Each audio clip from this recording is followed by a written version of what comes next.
અરવલ્લી જિલ્લાના ભિલોડા તાલુકા કોંગ્રેસ સમિતિ દ્વારા બેઠકનું આયોજન કરવામાં આવ્યું હતું। ભિલોડા તાલુકાના ઘણા પ્રશ્નો વર્ષોથી વણ ઉકેલ્યા અને પડતર માંગણીઓ સંદર્ભે સરકારમાં રજૂઆત કરવા બાબતે ભિલોડા મામલતદારને આવેદનપત્ર આપવામાં આવ્યું હતું। આ અંતર્ગત અરવલ્લી જિલ્લા પંચાયત પૂર્વ પ્રમુખ રાજેન્દ્ર પારગી, અરવલ્લી કોંગ્રેસ પ્રમુખ કમલેન્દ્રસિંહ પુવાર, ભિલોડા તાલુકા કોંગ્રેસ સમિતિ પ્રમુખ કાંતિ ખરાડી, અરવલ્લી કોંગ્રેસ પ્રભારી અજીતસિંહ વાઘેલા સહિત કોંગ્રેસી કાર્યકર્તાઓ મોટી સંખ્યામાં ઉપસ્થિત રહ્યા હતા।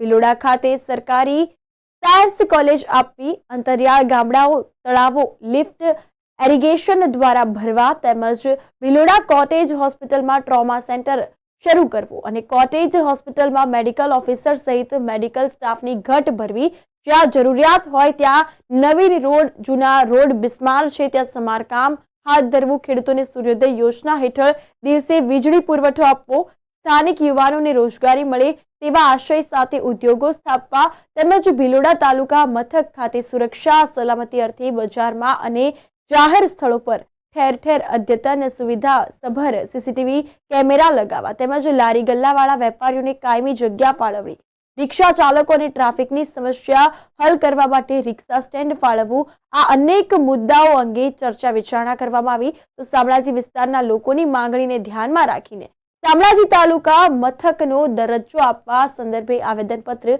મામલતદારને અપાયું હતું। આ અંતર્ગત કોંગ્રેસનું સંગઠન મજબૂત બનાવવા સંદર્ભે ભાર મૂક્યો હતો। આગામી લોકસભાની ચૂંટણી દરમિયાન ભાજપને જાકારો આપવા આહવાન કરવામાં પણ આવ્યું હતું।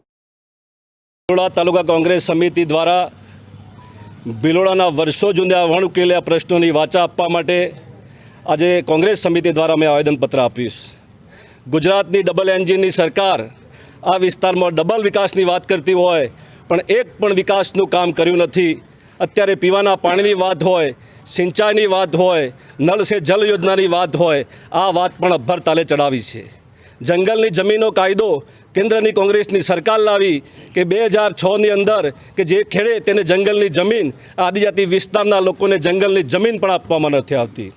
રાજ્ય સરકારે ગુજરાતના આદિવાસીની પૂર્વ પટ્ટીમાં સમગ્ર ગુજરાતના આદિવાસી યુવાનોની માગ હતી કે ખોટા આદિવાસી પ્રમાણપત્રો રદ કરો, એમાં સરકારે અમને હૈયાધારણ આપી હતી, છતાં પણ આજ સુધી આદિવાસી વિસ્તારની અંદર જે ખોટા આદિવાસી પ્રમાણપત્રો રદ કરવા જોઈએ એ પણ કરવામાં આવ્યા નથી। ભિલોડાની અંદર ટ્રોમા સેન્ટર ખોલવાની વાત હતી, અવારનવાર અકસ્માતના બનાવો બને છે ત્યારે કોટેજ હોસ્પિટલ ખાતે ટ્રોમા સેન્ટર પણ બનાવવામાં નથી આવ્યું અને પૂરતો સ્ટાફ પણ નિમવામાં નથી આવ્યો। અહીંના વિદ્યાર્થીઓ હિંમતનગર અને મોડાસા ખાતે ભણવા જાય છે ત્યારે અહીંયા સરકારી આર્ટ્સ એન્ડ કોમર્સ કોલેજ ખુલે એવી પ્રમાણે એક માગણી હતી। પાટણ યુનિવર્સિટીની જગ્યાએ સાબરકાંઠા, અરવલ્લી અને નજીકનો વિસ્તાર સમગ્ર લઈ અને એક યુનિવર્સિટીની સ્થાપના કરવામાં આવે, પણ રાજ્ય સરકાર આદિવાસી સમાજનો સર્વાંગી વિકાસની વાત કરે છે પણ ક્યાંય વિકાસ દેખાતો નથી। માટે આજે અમે મામલતદારશ્રીને ભિલોડા, શામળાજી, મેઘરજ, અરવલ્લી, જલિયા સહિતના પ્રાણ પ્રશ્નોને વાંચવા માટે આવેદનપત્ર આપ્યું છે। આવનારા સમયમાં જો અમારી માગણી અને લાગણી નહીં સ્વીકારવામાં આવે તો લોકસભાની ચૂંટણીમાં અમે ભારતીય જનતા પાર્ટીને જડબાતોડ જવાબ આપીશું, એમાં કોઈ શંકાને સ્થાન નથી।